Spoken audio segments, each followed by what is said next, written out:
What if the cost of your child's university is actually your financial independence? It's the question almost no parent asks until it's too late, until they're 62, staring at a retirement account that stopped growing 15 years ago.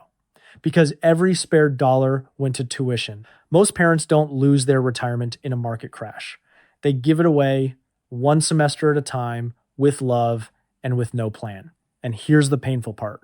With tuition hikes continuing into 2026 and beyond, the families funding college the default way are compromising decades of compound growth to solve a 4-year problem. Today, I'm going to show you the strategic funding models that protect your assets and your independence while still getting your kids across the graduation stage debt-free and ahead. I want to reframe how you think about this entire topic because the college conversation is usually framed as a test of love. How much will you sacrifice for your kids? And I understand the instinct, I do. But I'm going to say something that sounds harsh and is actually the most loving financial principle I know. You cannot borrow for retirement. There are a dozen doors into a degree. There is exactly one funding source for your retirement, the money you set aside while you're earning. Protect the thing that has no backup plan. Quick note before we dive in, this is education, not personalized advice. Every example today is a hypothetical illustration, and the rules around these accounts change.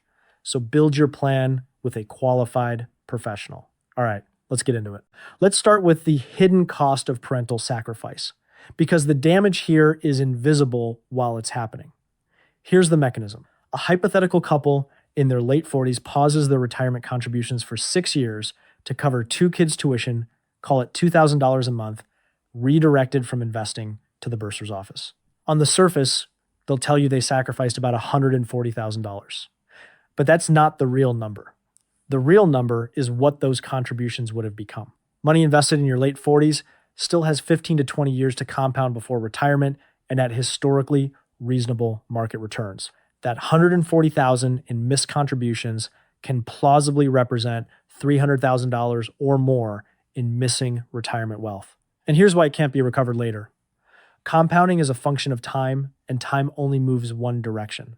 The couple who says we'll catch up in our 50s is trying to replace long compounding dollars with short compounding dollars, usually during their peak expense years, often while their income is plateauing.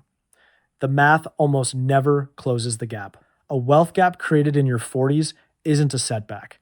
It's a permanent structural change to your retirement, and nobody sends you a statement showing it. Now let's talk about the most common patch parents reach for when the savings run out, the Parent Plus loan.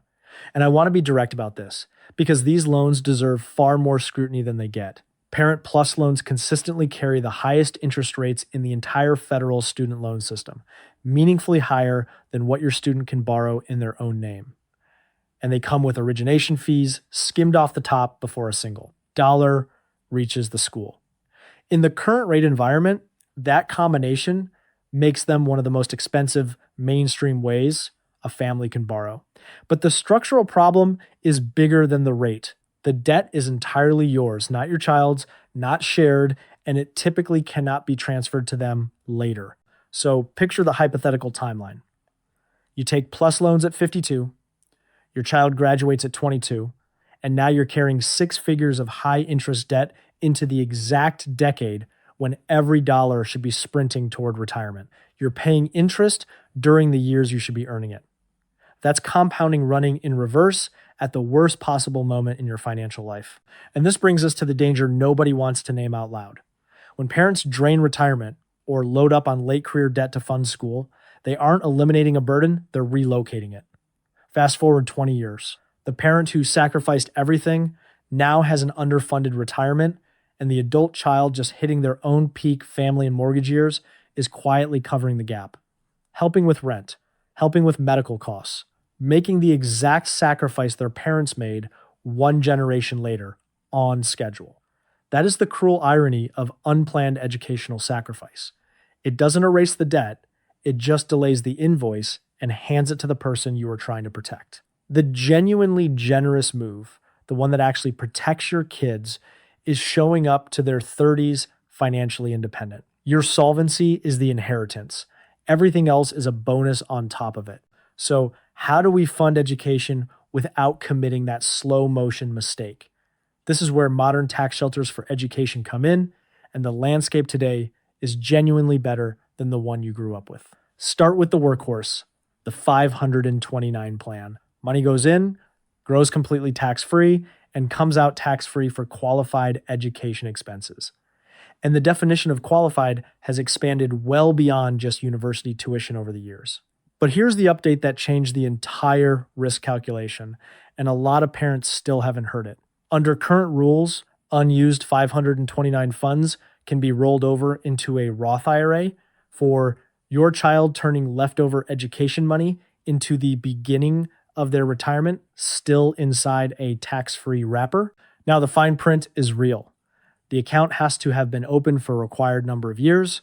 Rollovers are limited to annual contribution amounts, and there's a lifetime cap set by the IRS.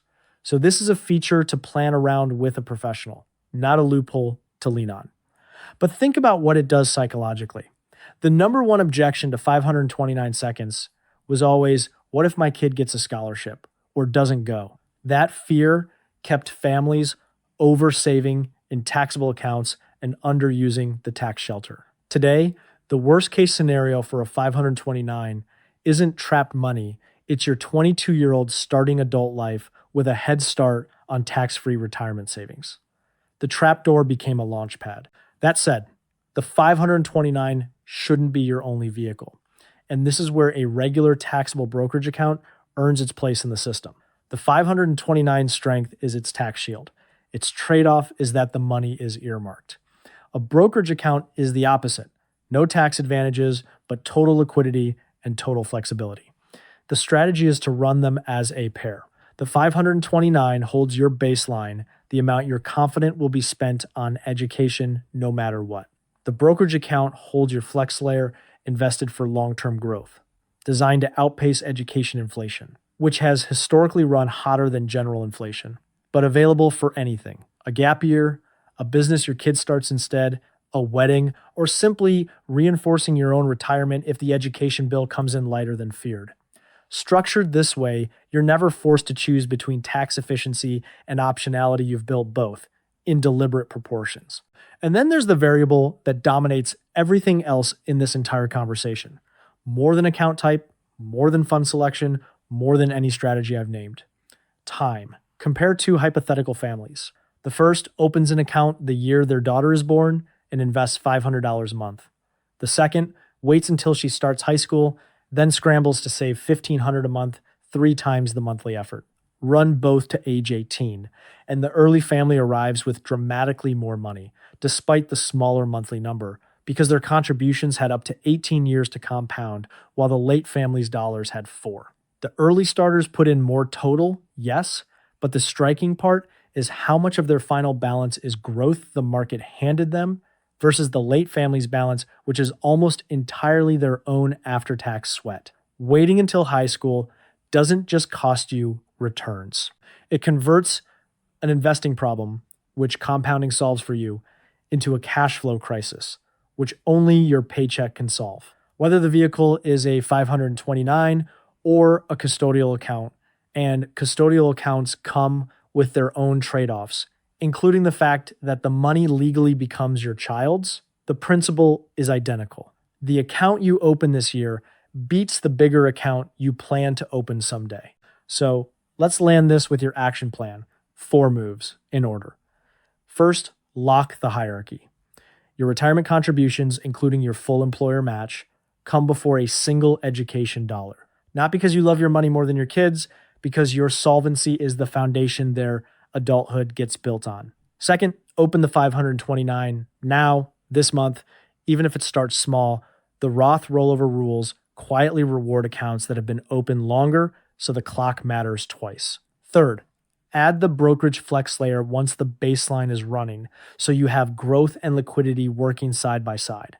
And fourth, before you ever sign a Parent Plus loan, sit down with a professional and price every alternative: your student's own federal loans, merit aid, school choice, cash flow, because the most expensive borrowing in the system should be the last resort, not the default. Here's the reframe I want you to leave with. The question was never, how much will you sacrifice for your child's education? The question is, how do you fund their launch without dismantling your landing? Answer that one well, and you give your kids something better than a paid tuition bill. You give them a debt-free start and parents who will never need to be rescued. That's the whole win. Both generations ahead. If this changed how you're thinking about the college conversation, subscribe and hit the bell. We turn sophisticated planning into plain playbooks every single week. Fund the launch, protect the landing. I'll see you in the next one.